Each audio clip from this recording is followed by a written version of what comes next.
Hi guys, आप सभी का high school and intermediate studies YouTube channel में हार्दिक स्वागत है। तो जैसा कि हमने आप लोगों को पहले भी बता रखा है कि इस यूट्यूब चैनल पर हम 9th से लेकर क्लास 12th तक फिजिक्स, केमिस्ट्री, मैथमेटिक्स और इंग्लिश ग्रामर के वीडियोज़ अपलोड किए जाते हैं on the basis of NCERT pattern. तो आप लोग इस सिलेबस को प्राप्त करने के लिए और हमारे साथ पढ़ाई करने के लिए हमारे चैनल को सब्सक्राइब कर लीजिए, ताकि जब भी हम कोई नया वीडियो डालेंगे तो आप तक नोटिफिकेशन तुरंत पहुंच जाएगा। और कमेंट ज़रूर कीजिए, क्योंकि हर बंदे में कोई ना कोई कमी ज़रूर होती है। अगर हम में भी कोई कमी है हमारे पढ़ाने के तरीके में, हमसे कहीं पर कोई गलती हो जा रही है, जैसे हमने कोई कॉन्सेप्ट पढ़ाया और उस कॉन्सेप्ट में कहीं कोई कमी आ गई या गलती हो गई, तो आप प्लीज़ कमेंट में हमें ज़रूर बताइए कि हाँ भाई हमने यहाँ पर गलती कर दी। तो टाइम को ज़्यादा वेस्ट ना करते हुए आज की वीडियो शुरू करते हैं। और हमारी आज की वीडियो है class 12th chemistry villain topic solution. तो जल्दी से हम शुरू करते हैं कि सॉल्यूशन विलेन क्या होता है। सबसे पहले हम इस टॉपिक में क्या जानेंगे कि विलेन कहते किसे हैं। तो आप एक बात ध्यान रखिए कि पहले हमारी बात को ध्यान से सुनते जाइए, हम क्या कह रहे हैं, और उसके बाद आपको डेफिनेशन वगैरह बोर्ड पर दे दी जाएंगी, आप उन्हें नोट कर लीजिएगा ताकि आपके नोट्स भी तैयार होते रहें। तो विलेन, जब हम विलेन की बात करते हैं, किसकी बात करते हैं? विलेन की बात करते हैं। विलेन सॉल्यूशन की बात करते हैं। विलेन सॉल्यूशन की बात करते हैं तो हमें एक बात ध्यान रखनी है, क्या कि विलेन जो होता है, विलेन वो एक समांगी मिश्रण होता है। वो क्या होता है? समांगी मिश्रण होता है। समांगी मिश्रण मतलब homogeneous mixture of two or more than two components or elements. मतलब कि दो से अधिक अगर पदार्थ हम ले लें तो उनका समांगी मिश्रण क्या कहलाएगा? विलेन कहलाएगा। थोड़ा सा समझ लेते हैं कि समांगी मिश्रण का क्या मतलब है। हालांकि हम लोगों ने क्लास 11th में केमिस्ट्री के बिल्कुल शुरुआती टॉपिक्स में हमने विलेन, तत्व, पदार्थ वगैरह के बारे में सब कुछ सीखा हुआ है, और अगर नहीं भी सीखा है तो क्लास 11th की केमिस्ट्री पर आपको ये सारी चीज़ें हम बता देंगे। फिलहाल यहाँ पर आप ध्यान दीजिए, समांगी मिश्रण, जैसे आप शक्कर और पानी का जब हम मिश्रण बनाएंगे तो शरबत बन जाएगा। कभी आपने देखा है कि ऊपर का शरबत पीने पर आपको ज़्यादा मीठा लगे और लास्ट का पीने पर कम मीठा लगे? ऐसा नहीं होता है ना, हर जगह समान मीठा होता है ना। तो इसे को बोलते हैं समांगी मिश्रण। समांगी मतलब सम प्लस अंगी, सम प्लस अंगी, यानी ये एक ऐसा पदार्थ बन जाएगा जिसके हर अंग समान होंगे, इसीलिए तो इसे समांगी कहते हैं। आपको बात अब समझ में आ रही होगी। जिसके हर अंग, हर पार्ट में समान गुण उपस्थित होते हैं, ऐसे मिश्रण को हम समांगी मिश्रण कहते हैं। ज़्यादा डिटेल में अब हम नहीं जाएंगे। आपको एग्जांपल भी हमने दे दिया, पानी में नमक डाल दीजिए, उसमें चीनी डाल दीजिए, उसमें नींबू डाल दीजिए, तो काफ़ी चीज़ें मिलकर भी एक सॉल्यूशन देंगे, एक विलेन देंगे जो कि समांगी मिश्रण होगा। अब हम थोड़ा सा आगे बात करते हैं। चूँकि हम विलेन पढ़ रहे हैं तो हमें पता होना चाहिए कि विलेन में क्या क्या चीज़ें होती हैं। तो देखिए, विलेन के मेनली केवल 2 पार्ट्स होते हैं। 2 पार्ट्स कौन कौन से होते हैं? पहला पार्ट होता है हमारा विलेय। पहला पार्ट हमारा क्या होता है? विलेय। और दूसरा पार्ट होता है विलायक। और दूसरा पार्ट क्या होता है?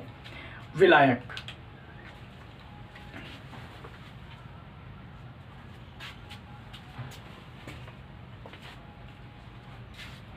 तो क्या बताया हमने? विलेय और विलायक। क्या मतलब है इनका? समझिए, हमने जब पानी लिया था और उसमें क्या घोल दिया था? हमने शक्कर घोल दिया था, नमक घोल दिया था, नींबू घोल दिया था, वगैरह वगैरह कुछ भी। हमने घोला किसमें? हमने पानी में घोला। हमने किस में घोला? पानी में घोला। क्या पानी हमने ज़्यादा लिया? बिल्कुल ज़्यादा लिया। अगर ज़्यादा ना लें, शक्कर ज़्यादा ले लें तो नहीं घुलेगा। हाँ, गीला हो जाएगा लेकिन घुलेगा नहीं पूरी तरीके से। तो ये बात हमेशा ध्यान रखिए, विलेन बनाने पर या विलेन बनाने के लिए हमें 2 घटकों की आवश्यकता होती है। एक वो जो घोल दे और एक वो जिसे घोला जाए। जैसे कि पानी और शक्कर में हमने पानी में घोला तो पानी ने घोल दिया, किसे घोल दिया? शक्कर को, तो शक्कर को हमने घोल दिया। तो हमेशा और हमेशा जिस पदार्थ की मात्रा कम होती है, जिस पदार्थ की मात्रा कम होती है, जिस पदार्थ की मात्रा कम होती है, ठीक है, उसे क्या कहते हैं? विलेय कहते हैं, कम मात्रा। और जिस पदार्थ की मात्रा ज़्यादा होती है उसे क्या कहते हैं? विलायक कहते हैं। तो आपको ये बात ध्यान रखनी है, कुछ खास अभी। और हाँ, एक बात आप लोगों को बता दें, एनसीईआरटी के बेस पर ये सारी चीज़ें आपको बताई जा रही हैं, और साथ ही साथ एनसीईआरटी के एक न्यूमेरिकल को हमारे अपने high school and intermediate studies YouTube channel पर एक एनसीईआरटी का क्वेश्चन आपको सॉल्व करवाया जाएगा। तो और चूँकि एनसीईआरटी बहुत ही इम्पॉर्टेंट होती है, हमारा जो अब बोर्ड जो हमारा एग्ज़ाम करवाता है, जो भी हमारे क्वेश्चंस आते हैं वो एनसीईआरटी बेस्ड होते हैं। आपको शायद पता होगा कि एनसीईआरटी का फुल फॉर्म क्या होता है? National council of educational research and training. खैर, उस पर हम बाद में बात करेंगे। तो हमने क्या बताया कि जिसकी मात्रा कम वो विलेय कहलाएगा, और जिसकी मात्रा ज़्यादा उसे हम विलायक कहेंगे। अच्छा, विलायक है ना, ये बात आप समझ गए ना। विलायक को इंग्लिश में बोलते हैं सॉल्वेंट। एक बात आप और ध्यान रख लीजिए अभी से, कि इंटरमीडिएट के तुरंत बाद आप चाहे जो काम करें, चाहे जो स्टडी करें, चाहे जिस हायर एजुकेशन में जाएं, या कोई भी अपना अगर इंडस्ट्री या बिजनेस वगैरह खोलें, इंग्लिश इज़ मोस्ट इम्पॉर्टेंट। तो आप आज से ही तैयारी शुरू कीजिए। जो चीज़ आप हिंदी में पढ़ रहे हैं उस हर चीज़ को इंग्लिश में भी समझने की कोशिश कीजिए, because English is most important. If we don't have a deep knowledge and good communication skills in English, we will not be applicable anywhere after intermediate. Because after intermediate, I have realized that I need English speaking. I need to have a deep knowledge and good communication skills in English. Because every book of mine after intermediate, that means in BSc, is in English, and I have to interact with those English lectures, with those English topics, with those English books and those English professors. So you must have a deep knowledge of English grammar along with a good communication skill. तो आप सभी को इस बात को हमेशा ध्यान रखना है कि इंग्लिश स्पीकिंग, इंग्लिश ग्रामर, इन सभी चीज़ों पर थोड़ा थोड़ा ध्यान देते चलिए, तभी जाकर हम आगे कामयाब हो पाएंगे। क्योंकि ये सारी चीज़ें हम आपको हिंदी में इसलिए बता रहे हैं क्योंकि हमारा जो मीडियम है हिंदी है, और अगर ये सारी चीज़ें इंग्लिश में बताई जाएंगी तो सबको समझ में नहीं आएंगी, और आप हिंदी से इंग्लिश में नहीं पहुंच पाएंगे। आप आज से शुरू कीजिए, धीरे धीरे धीरे धीरे आप इंग्लिश को समझने लगेंगे। हम भी बहुत बड़े विद्वान नहीं हो गए हैं इंग्लिश के, लेकिन थोड़ा बहुत अब समझ में आने लगा है। इंग्लिश की बहुत सारी चीज़ें अब हमें समझ में आने लगी हैं, सिर्फ़ और सिर्फ कड़ी मेहनत के दम पर। तो आपको भी हम सजेशन दे रहे हैं, आपकी और हमारी एज में कुछ खास फ़र्क नहीं है, 1-2 साल का फ़र्क होगा बस। तो आप हमेशा इस बात को ध्यान रखिए कि practice makes a man perfect, everyone is familiar with this fact. तो प्लीज़ आप लोग इस बात को हमेशा ध्यान रखिए कि आपको मेहनत करनी है, केवल और केवल हिंदी पढ़कर काम नहीं चलाना है, हिंदी के साथ साथ इंग्लिश भी पढ़िए। इसीलिए हम पूरी कोशिश करते हैं कि जो चीज़ें आपको हिंदी में बताएं वो इंग्लिश में भी बता दें। खैर, तो विलायक को सॉल्वेंट बोलते हैं और विलेय को सॉल्यूट बोलते हैं। क्या बोलते हैं हम? सॉल्यूट बोलते हैं। और ये दोनों जब मिल जाते हैं तो हमें क्या दे देते हैं? सॉल्यूशन, विलेन दे देते हैं। अच्छा, एक बात आप ध्यान रखिए कि जो हमारा विलेन बनेगा, उसे हम बोलेंगे विलेय प्लस विलायक। हम क्या बोलेंगे?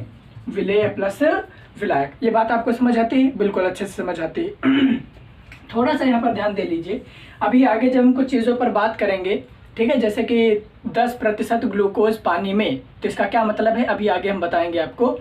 तो वहाँ पर आपको इस चीज़ के बारे में आपको समझने का मौका मिलेगा। क्या मतलब है भाई? मतलब ये है कि विलयन का क्या दिया गया होगा, आपको द्रव्यमान दिया जा सकता है या आयतन दिया जा सकता है, ठीक है। तो और आपको विलेय के बारे में दिया गया होगा कि इसका द्रव्यमान इतना है, इसका द्रव्यमान इतना है। इस कंडीशन में हमें खुद निकालना होगा कि विलायक का द्रव्यमान कितना होगा। बातें समझ आ रही? अभी आपको आगे हम डिटेल में बताएंगे तो समझ आएगा अच्छे से। फिलहाल इस बात को आप नोटिस कर लीजिए कि हाँ, विलेन इज इक्वल टू विलेय प्लस विलायक। आप हमने देख लिया कि विलेन क्या है, विलेय तथा विलायक क्या होते हैं। अच्छा, हम जो इंटरमीडिएट में क्लास 12th में केमिस्ट्री में पढ़ने जा रहे हैं, उस विलेन की खासियत क्या है? तो देखिए, उस विलेन की खासियत है कि वो द्विअंगी होगा। वो क्या होगा? द्विअंगी होगा। द्विअंगी that means binary, that means binary solution होगा। क्या मतलब है इसका?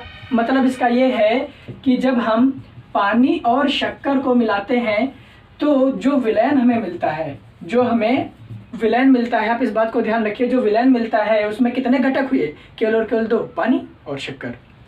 लेकिन हम विलेन क्या केवल 2 ही चीज़ों से बना सकते हैं? नहीं, कुछ और चीज़ें भी हम इसमें मिक्स कर सकते हैं, जैसे पानी, शक्कर, हम नमक भी मिला सकते हैं इसमें, है ना? तो तब भी एक विलेन तैयार हो जाएगा।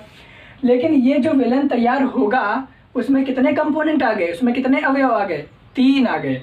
एक और चीज़ हम बना सकते हैं, हम पानी ले लें, हमने शक्कर ले लिया, हमने नमक ले लिया और हमने नींबू ले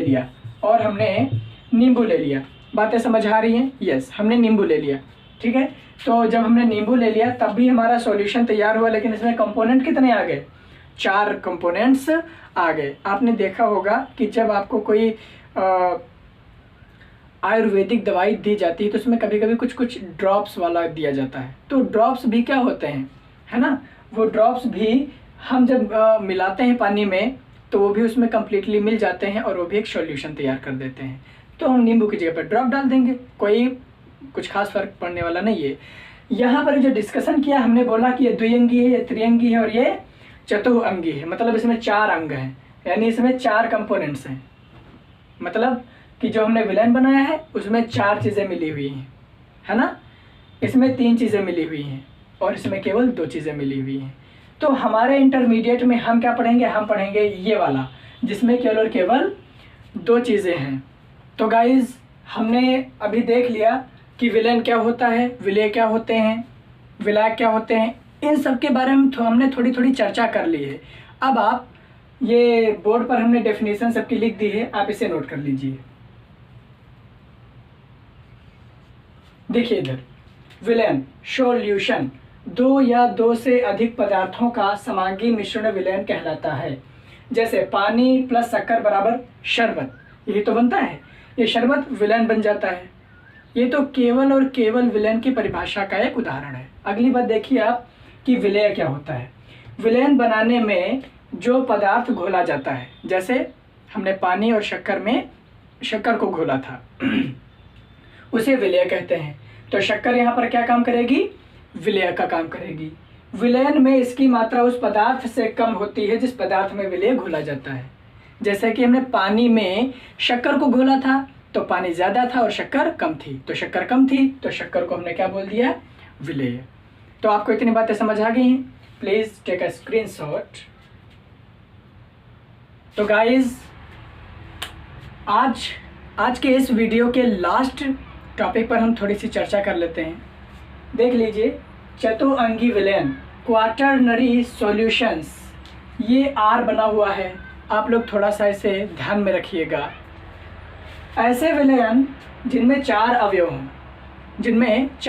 हों, पानी, नींबू, नमक, शक्कर, कितने हो गए? 4। इन सबसे मिलकर बना विलेन क्या कहलाएगा? क्वाटरनरी सॉल्यूशन कहलाएगा, चतुअंगी।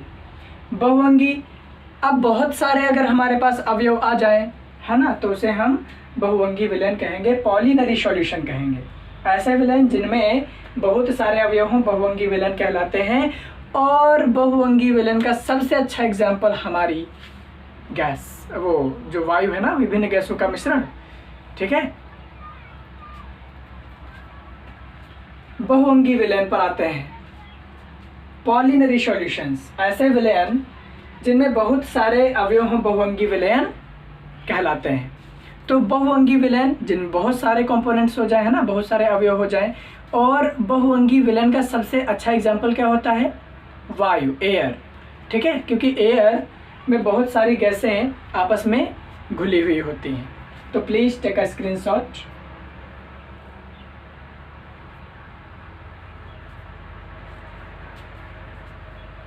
तो गाइज़ आज की वीडियो में बस इतना ही। मिलते हैं नेक्स्ट वीडियो में। आप बने रहिए हमारे साथ ताकि आपको NCERT के बेस पर न्यूमेरिकल्स और कॉन्सेप्ट्स क्लियर होते रहें।